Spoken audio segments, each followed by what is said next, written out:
La columna semanal en Bae Negocios de Guillermo Moreno, Norberto Iscovich y Claudio Comari. Economía a puro peronismo.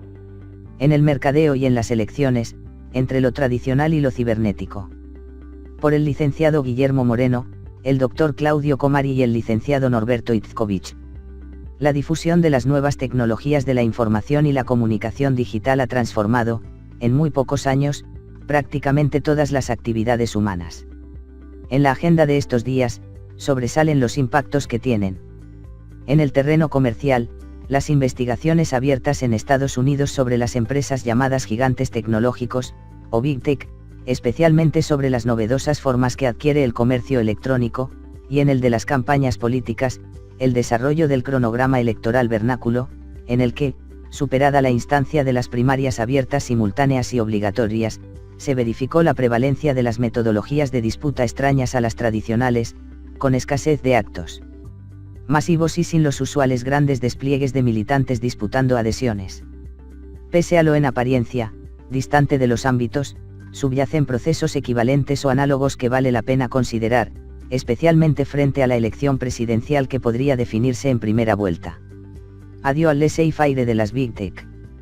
Casi tan habitual como su presencia en la vida cotidiana de las personas, son las colisiones que las compañías Big Tech protagonizan con entidades reguladoras estatales o supranacionales. Las novedosas transformaciones que la difusión de Internet conlleva, se asocian a consecuentes dificultades de tipificaciones legales, ya sea porque podrían violentarse derechos personales o intereses colectivos en la utilización de información de los usuarios, o que debido a su vertiginosa dinámica, alguna de las compañías quede cuestionada como monopólica, o inclusive señalada como una potencial amenaza para la seguridad nacional. Todas ellas son intrínsecas al fenómeno de la irrupción explosiva de las nuevas tecnologías de la información y la comunicación, TIC, pero aparecen nuevos conflictos basados en los efectos que desde ellas se vierten sobre actividades económicas preexistentes. Tal es el caso de la multa varias veces millonaria que la Unión Europea impuso a la filial de Google por considerar que su buscador impedía una competencia justa en la publicidad. En la misma dirección se inscribe la reciente iniciativa del Departamento de Justicia de los Estados Unidos contra una plataforma líder de las ventas online, abriendo una investigación respecto a su impacto sobre todo el comercio al público, tratando de determinar si se han involucrado en prácticas que han reducido la competencia, impedido la innovación o dañado a los consumidores. Cadenas sin eslabones. Las declaraciones del secretario del Tesoro de Estados Unidos, Steven Mnuchin, acusando a la compañía de haber arruinado el comercio minorista, amplían el alcance de la investigación, señalando a las claras que la revisión lejos está de ser un mero trámite o formalidad y que es parte de una confrontación política de fondo sobre la estructuración económica de la sociedad. La empresa sometida a la investigación es una de las más importantes a nivel mundial, y su modelo de negocios es replicado en muchos países incluido el nuestro. Y en sentido estricto, el objeto de los cuestionamientos es esa relativamente novedosa forma de realizar las transacciones comerciales. Tradicionalmente en las actividades mercantiles, distribuidores, mayoristas, minoristas y por catálogo o muestra, la fuerza de ventas funge como un elemento decisivo para la concreción de las operaciones, en tanto el factor humano, subyacente en la mediación, es la clave que convierte la potencia en acto, por lo que el tamaño y cualidad del equipo de vendedores definen los resultados de la competencia entre ofertas de similar calidad y precio.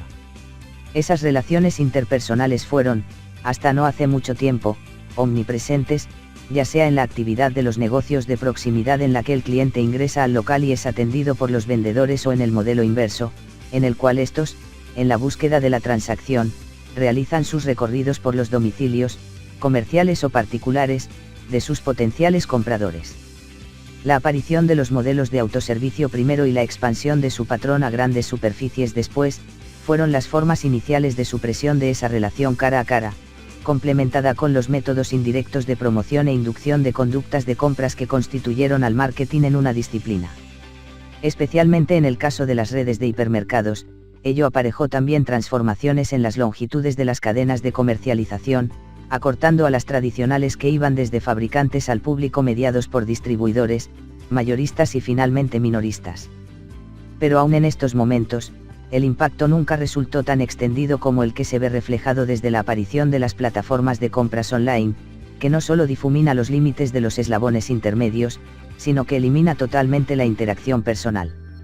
La intervención del gobierno estadounidense parece orientarse a limitar las posibilidades de que las modalidades electrónicas prevalezcan sobre las demás formas del comercio, a restaurar la cadena larga y a devolver a la negociación face-to-face la relevancia que otrora ostentara. Solo la historia dirá si se trata de un vano esfuerzo por acotar un proceso irreversible o, atento a la influencia mundial de los Estados Unidos, una señal de los tiempos por venir. Política sin militantes políticos. Desde mediados del siglo pasado, el marketing político se convirtió en uno de los protagonistas decisivos dentro de los procesos electorales.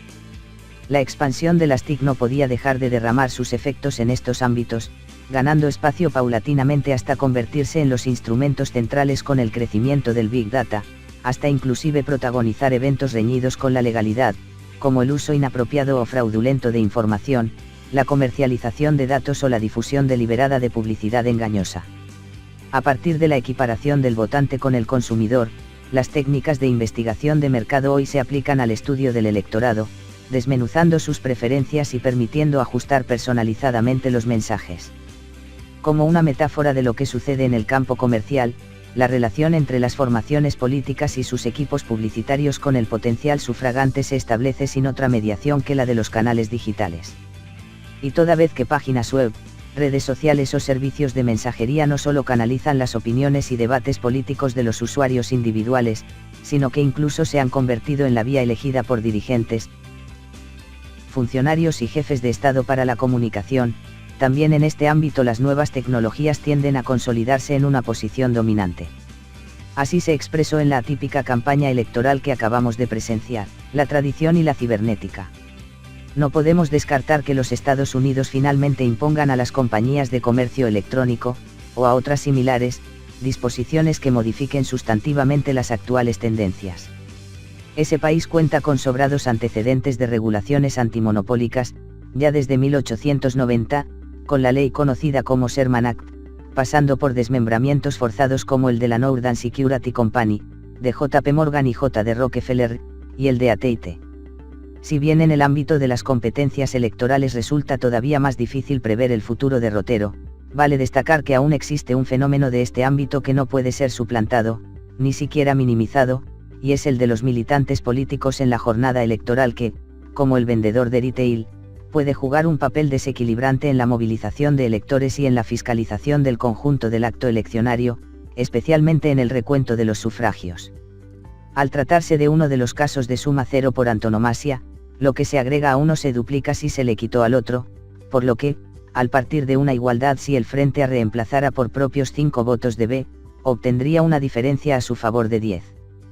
Por ello, frente a las próximas elecciones presidenciales, no es desatinado pensar que el diferencial de recursos humanos disponibles y aplicados a la fiscalización, podría ser definitorio en una elección reñida. Y asociados. 1. Big Data es un término que refiere a grandes volúmenes de datos, que pueden o no estar estructurados, disponibles y susceptibles de ser analizados. 2. Sin desconocer las prevenciones expresadas por todas las formaciones de la oposición referidas a los aspectos informáticos de los escrutinios provisorios.